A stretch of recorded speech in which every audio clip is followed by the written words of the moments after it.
Up next, we have John Delgado McCollum. John is a senior in the McDonough School of Business with a double major in accounting and finance.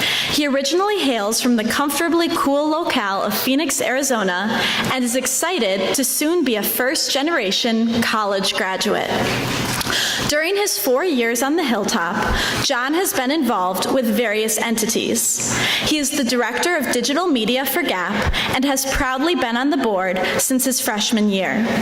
John is also the outgoing director of IT for the Corp, a resident assistant in the GU Office of Residential Living, and an SAT math instructor at Capital Educators. He is also TA'd for the Department of Accounting under Professor Ramamurthy and was the youngest tutor ever hired to the Department of Mathematics and Statistics.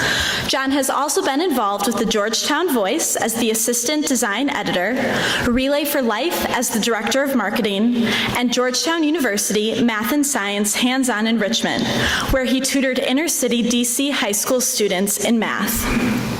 This past summer, John interned at Deutsche Bank on the Structured Trade and Export Finance team, a global development banking group working to help foreign governments get access to capital, primarily for infrastructure development.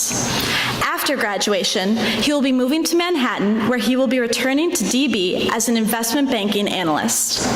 When not working to put on the Gap weekends, John enjoys running to the monuments, reading the New York Times Dealbook, cooking, and wine tasting. Some of the highlights of his time on the Hilltop are working power shifts at the Midnight Mug, going on retreat with friends into Virginia, and running the Exorcist stairs during a hurricane. Please welcome my good friend, John.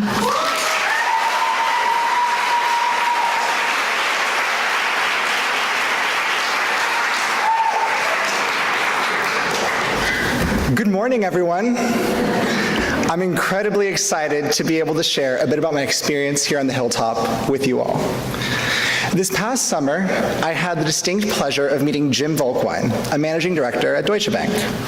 During a session with us lowly interns, he explained that there are two types of decisions that you make in life.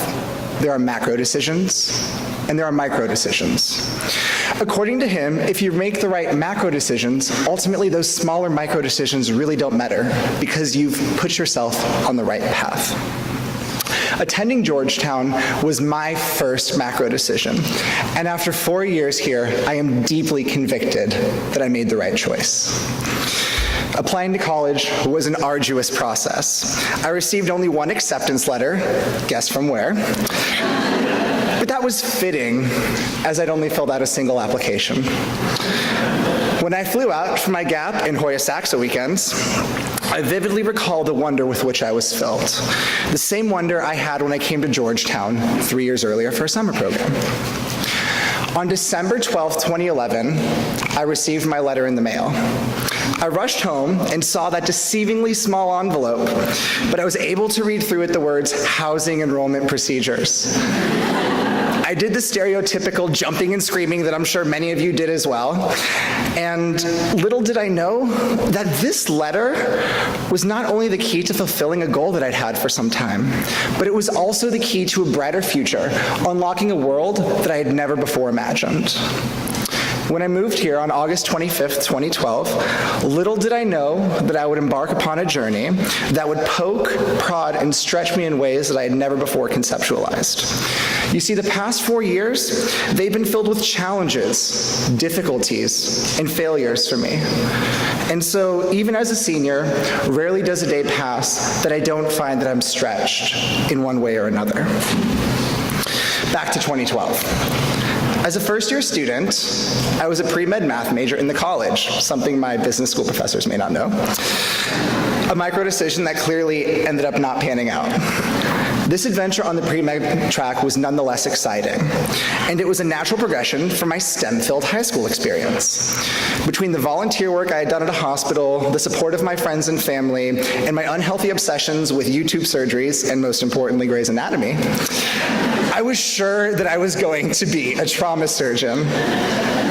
But as my mama always said, if you want to hear God laugh, tell him your plan for life. As I got further into the curriculum and expanded my interests outside of the classroom, I found a new passion: business. Something Calvin mentioned earlier, this was through my involvement in the Corp.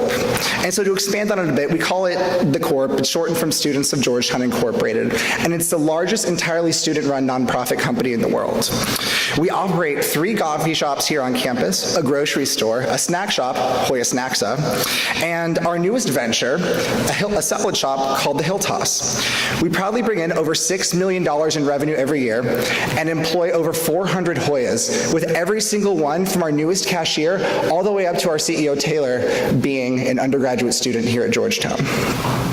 But I started my career not in one of the storefronts, but instead in the IT and marketing department. As a first-year student, I was hired as a data analyst. From day one of my Corp career, I had direct access to our officer team, notably our then Chief Operating Officer, Rashad. He would not only teach me how to navigate and improve our seemingly huge company, but he would also become one of my very best friends and mentors, which he has remained to this day.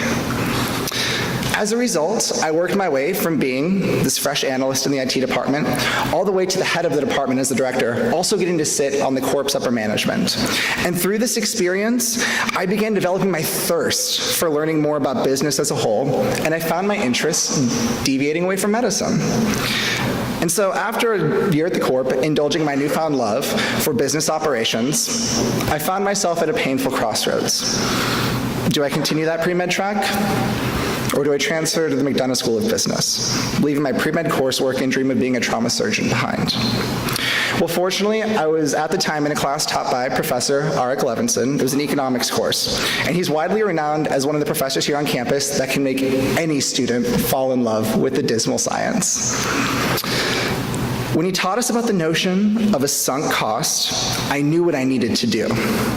This academic lesson combined, yeah, I see you laughing about that, Professor Ramamurthy. I took management accounting with her, and that's one of the things we talk about.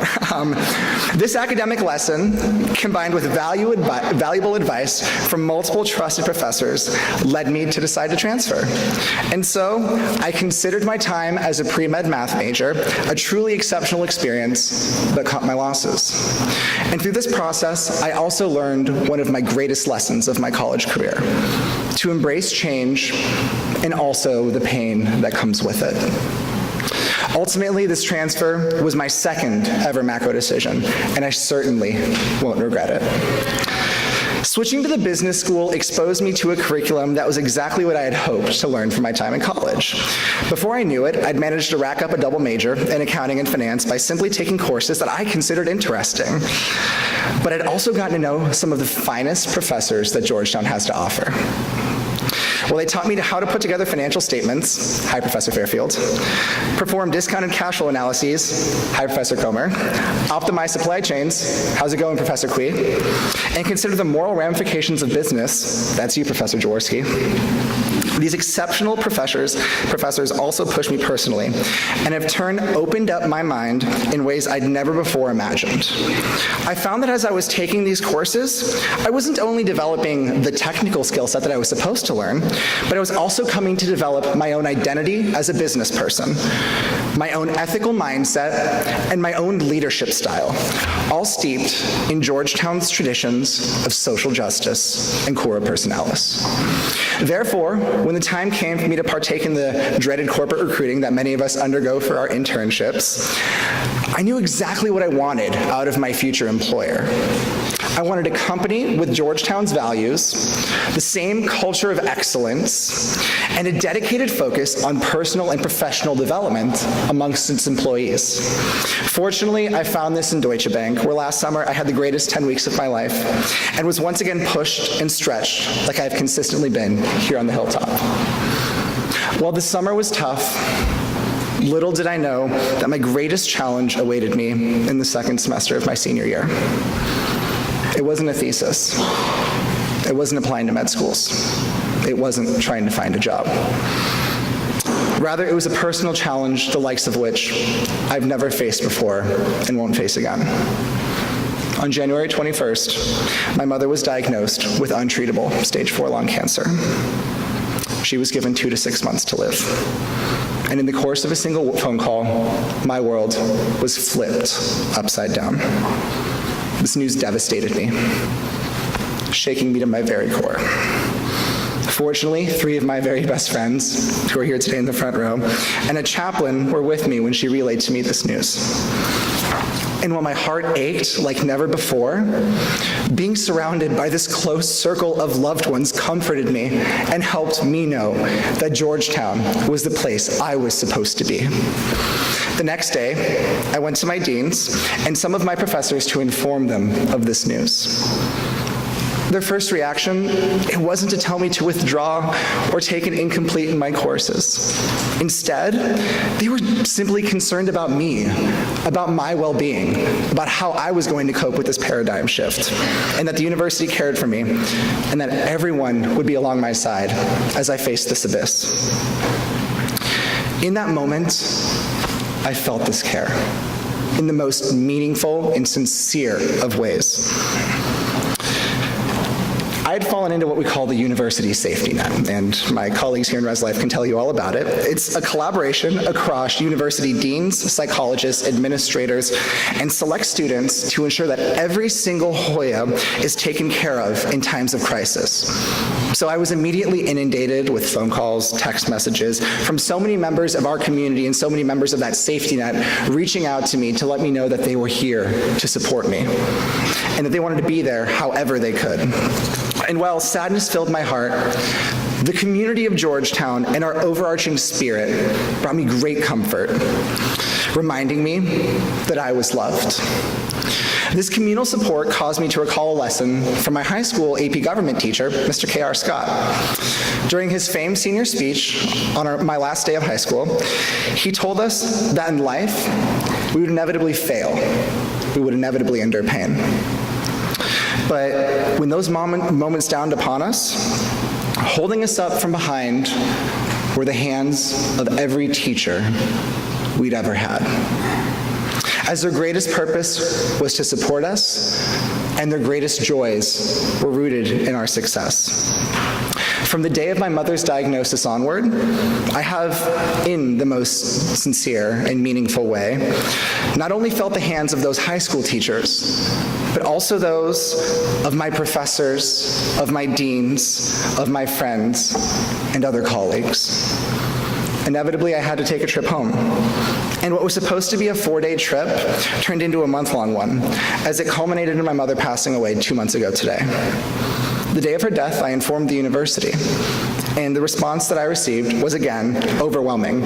I got the phone calls, I got the text messages, I got the emails, but this time, they were coupled with flowers and cards, not only from people and departments that I knew well, but also those that I'd never heard of before, even going as far as the university president, Jack DeGioia himself. From 2,000 miles away, I once again felt the love and support of the Hoya community.